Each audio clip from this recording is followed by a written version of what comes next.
Habitat is the environment where plants and animals live and grow. It is the natural home for many species. Habitat came from the Latin word habitare, which means to live or dwell. It gives essential resources for survival, such as food, water, and shelter. Habitat is composed of biotic and abiotic factors. Biotic factors are the living organisms in an ecosystem that includes humans, animals, plants, microorganisms, and animal wastes. On the other hand, abiotic factors include those non-living organisms, such as sunlight, rocks, soil, and weather. Some examples of habitat are trees, rotten log, river, rock, and grassland.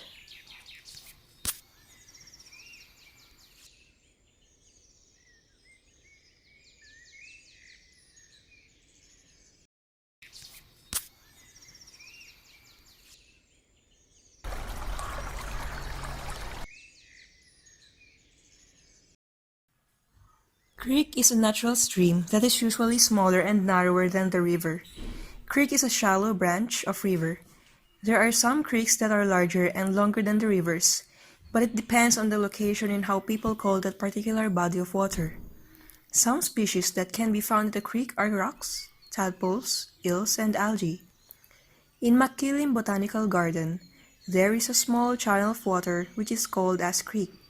Some of the species that can be found in the creek that can be found in Botanical Garden are tadpoles, rock, and water striders. Frogs usually get their food in water. They are amphibians, which means that they can live both in water and land. Most frogs usually lay their eggs in the water. The kind of relationship between water and frog is commensalism, wherein the frogs have the freedom to live and lay eggs in water without affecting the creek. Water strider is an insect that is capable of living above the water, through the use of surface tension, thus enabling them to walk on water. It is half-inch only in size, and has thin body and 3 pairs of legs. One characteristic of this insect is hiding their legs, which have hairs, that can resist water and seize air. The air allows the water strider to float above the water, and through resisting water, they are able to stand on water. The relationship exists between the water and water strider is the same with the relationship of water and frogs, which is commensalism. On the other hand, the water striders and the other species like newly produced tadpoles have different kind of relationship, which is predation. The water strides are predator, and tadpoles are prey, due to the fact that water striders use tadpoles as their source of food, but as the tadpoles developed into frogs, the frogs become the predator, and the water strider as prey. After a treacherous trek along the stream, involving perilous rock hopping, and a particular ordeal involving the cameraman's restless bowels, the documentary team reached the fallen tree. The tree lies ruined on the stream bank. Whatever event ended its mortal life would remain a mystery. Not even the fungi devouring its rotting ruin could tell. The log, once high and mighty, is now home to those that live off of the refuse of greater beings. Its decomposition is a testament to the passage of time, and how those that lurk in the bottom of the food chain find a habitat in the remains of others. The tree stump now hosts a variety of organisms. Grass and herbs grow on the cracks and holes of the stump.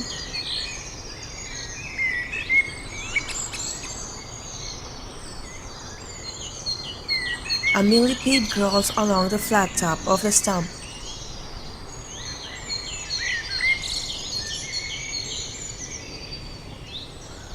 While ants weave in and out of the stump's fissures. Perhaps there's a colony inside. A few steps back, there is a large fruiting body of some fungi attached to one of the stump's roots. It feeds on the more tender tissues inside. The extent of its growth inside the stump can only be guessed.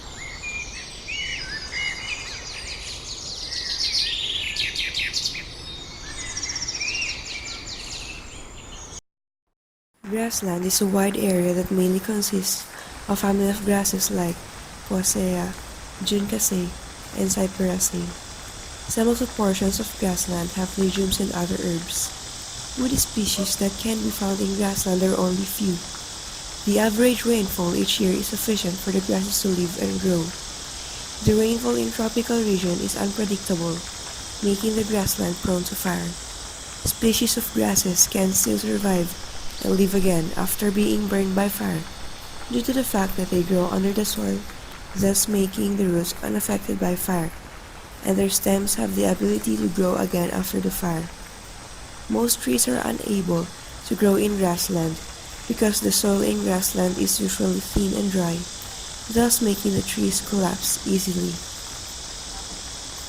Grasslands in the Philippines are mainly consist of Bermuda, Imperata, and Saccharum species.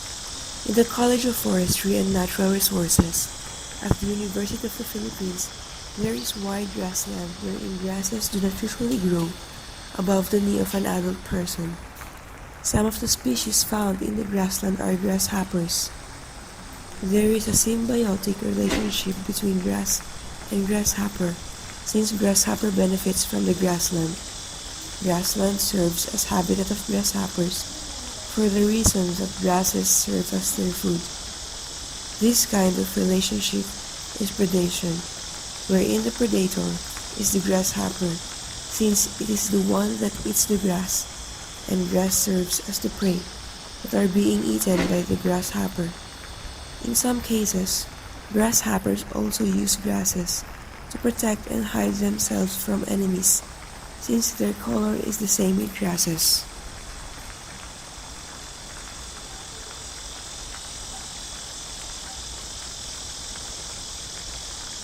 A patch of grassland serves as a home for different kinds of insects and herbs.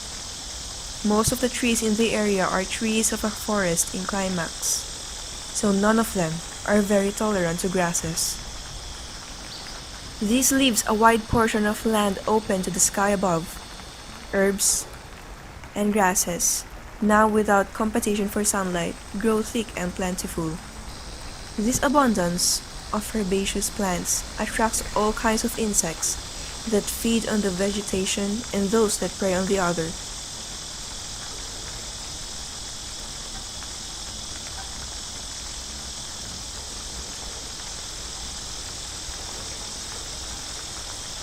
A multitude of bugs hop and zip from one blade of grass to another. Butterflies flit about in the breeze.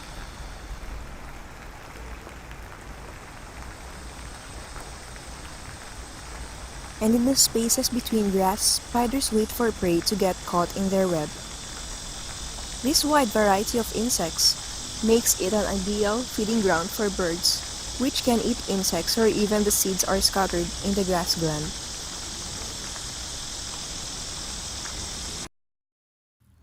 Farm is a habitat for agricultural crops and different livestock animals. It is a primary place for growing crops. There is symbiotic relationship that occurs in a farm in which the plant as biotic factor is dependent on the soil, which represents the abiotic factor. The agricultural crops get nutrients in soil in order to grow and bear fruits. Without getting enough nutrients from the soil, the crops may wilt and die. Commensalism is the type of relationship of the soil and agricultural crops in which the crops benefit from the soil without causing too much harm into the soil. The presence of agricultural crops is also the reason why there is insects like beetles and bugs in farm. Those insects tend to destroy or damage the agricultural crops planted in the farm. The type of relationship that exists between the insects and crops is parasitism.